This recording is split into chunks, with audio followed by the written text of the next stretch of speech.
같이 신앙 고백하시겠습니다. 전능하사 천지를 만드신 하나님 아버지를 내가 믿사오며 그 외아들 우리 주 예수 그리스도를 믿사오니 이는 성령으로 잉태하사 동정이여 마리아에게 나시고 본디오 빌라도에게 고난을 받으사 십자가에 못 박혀 죽으시고 장사한 지 사흘 만에 죽은 자 가운데서 다시 살아나시며 하늘에 오르사 전능하신 하나님 우편에 앉아 계시다가 저희로서 산자와 죽은 자를 심판하러 오시리라. 성령을 믿사오며 거룩한 공예와 성도가 서로 교통하는 것과 죄를 사하여 주시는 것과 몸이 다시 사는 것과 영원히 사는 것을 믿사옵나이다. 아멘.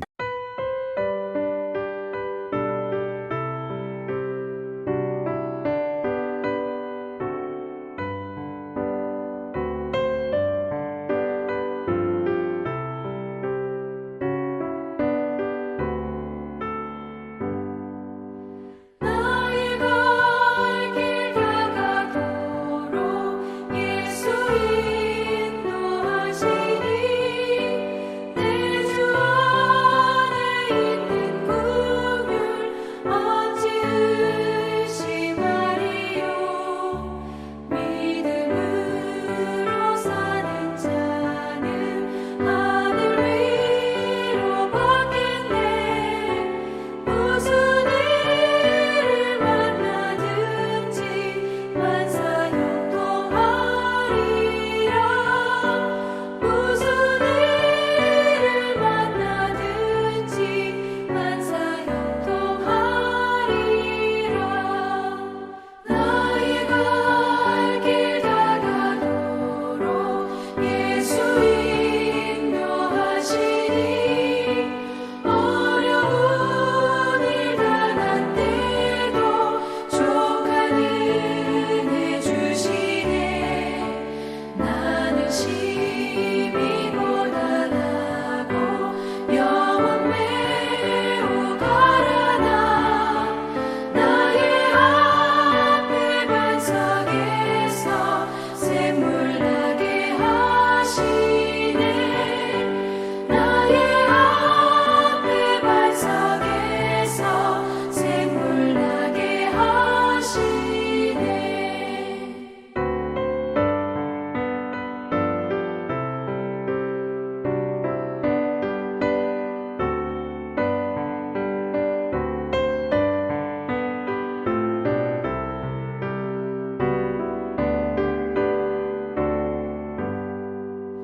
나의 갈 길 다가도록 예수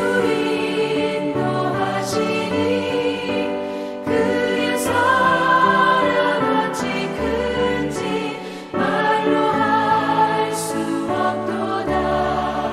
성령 강화 받은 영혼 하늘나라 갈 때에 영영 물을 나의 찬송 예수 인도하셨네. 영영 물을 나의 찬송 예수 인도하셨네.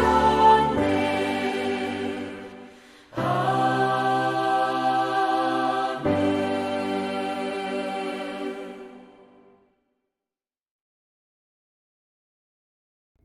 오늘 같이 볼 하나님의 말씀은 여호수아 2장 1절에서 7절입니다.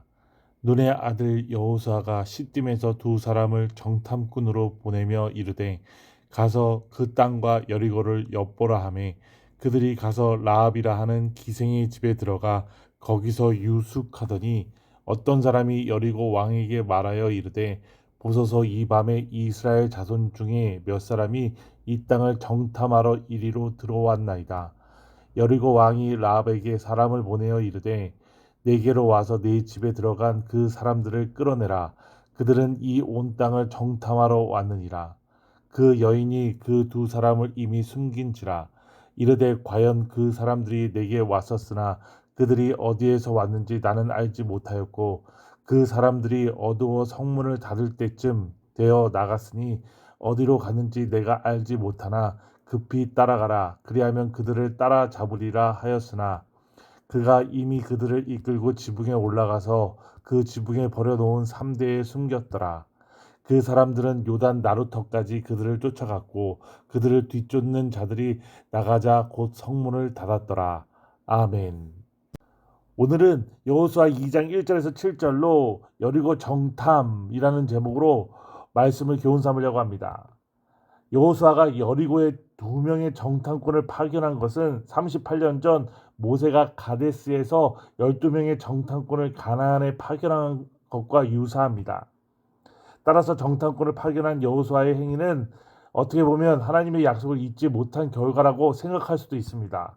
그러나 여호수아가 정탐꾼을 파견한 것은 결코 하나님의 약속에 대한 불신 때문이 아니었습니다. 여호수아는 가나안 땅이 하나님의 능력에 의해 정복될 것이라는 믿음을 가지고 있었지만 또한 구체적인 일을 실행에 옮긴 것이었습니다. 따라서 여호수아의 정탐꾼 파견은 오히려 믿음만 강조하고 행위를 간과하는 형식주의적인 신앙인들에게 바른 믿음의 본을 보여준다고 하겠습니다. 한편 정탐꾼들을 숨겨준 기생 라합의 행위는 인간적으로 볼 때 자기 민족을 사지로 몰아넣고 자기만 살겠다고 하는 반역 행위라 볼 수 있을지 모르겠습니다. 그럼에도 불구하고 성경은 그녀의 행위를 매우 긍정적으로 묘사했다는 것입니다. 그녀의 행위가 역사의 주이시며 공의로운 심판자이신 하나님을 경외하는 결단에서 나온 것이기 때문입니다. 라합의 행위는 인간적으로 보면 지탄받아 마땅하지만 신앙적으로 보면 하나님의 주권을 인정한 것이기 때문에 칭찬받아 마땅하다는 것입니다.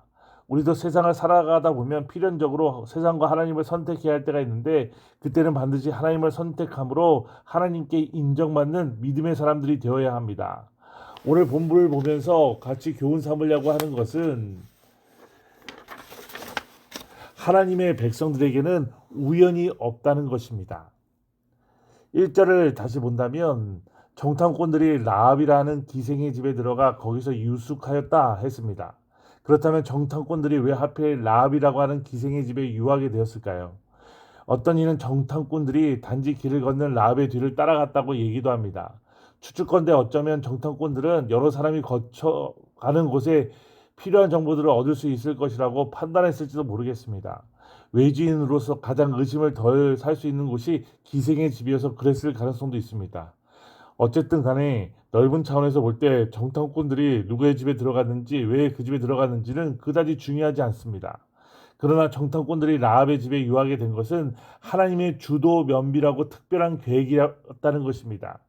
하나님께서 정탐꾼들을 여리고에 보내신 것은 단지 군사적인 정보를 얻는 데에만 목적이 있지 않고 그곳에는 구원해야 할 한 죄 많은 여인이 살고 있고 그를 구원하려는 계획이 하나님께 있었던 것입니다. 신약에서 예수님이 수가성 여인을 구원하시기 위해 사마리아 지방을 거쳐가셨던 것처럼 그리고 삭개오 한 사람을 구원하시기 위해 여리고 지방을 또 지나셨던 것처럼 하나님은 여리고에 있는 라합이라는 한 여인을 구원하고자 하는 계획을 가지고 계셨던 것입니다. 하나님은 여리고를 정복하는 일이나 여리고에 살고 있는 한 사람 라합을 구원하는 일이나 똑같이 중요한 일이었다는 것입니다. 이 사실을 통해 우리는 바로 나 한 사람의 삶이 하나님의 계획 속에 포함되어 있다는 것을 명심해야 합니다. 하나님의 섭리라고 합니다.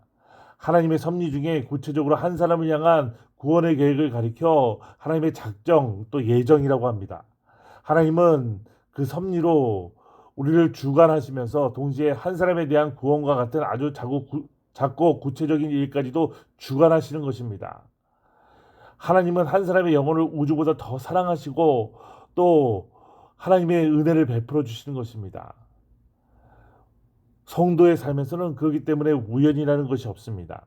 비록 우리가 살고 있는 이 세상이 거대하고 하나님의 손길이 느껴지지 않을 만큼 복잡하고 다양하고 우연밖에 보이지 않는 일들이 많다고 할지라도 그럼에도 불구하고 우리의 전 삶은 하나님 계획 속에 포함되어 있다는 것을 명심해야 합니다.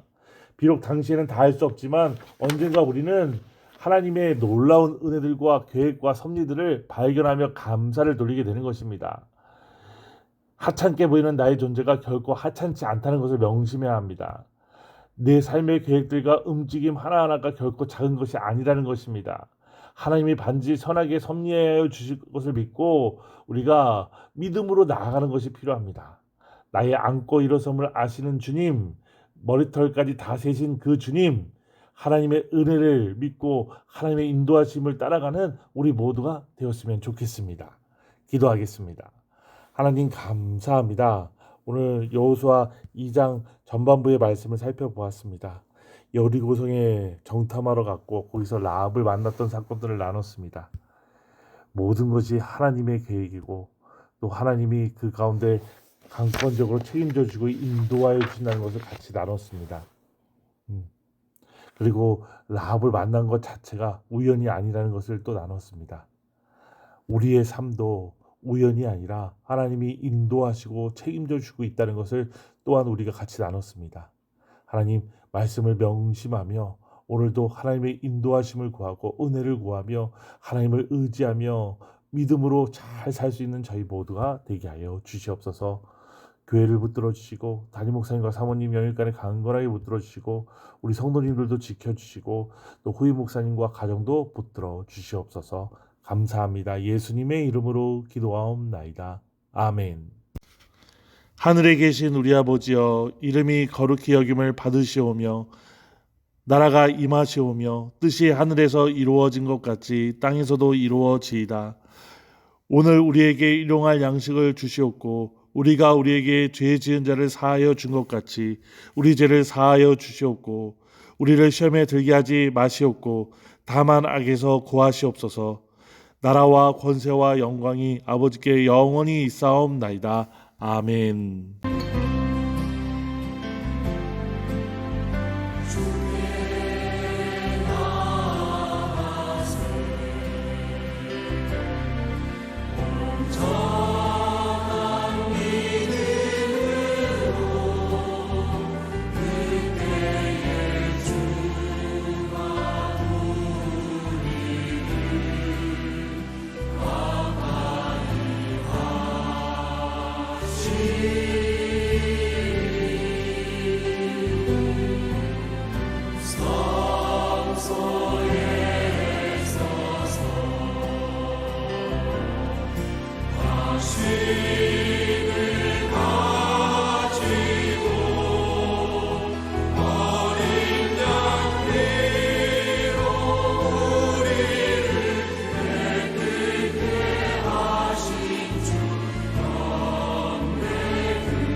시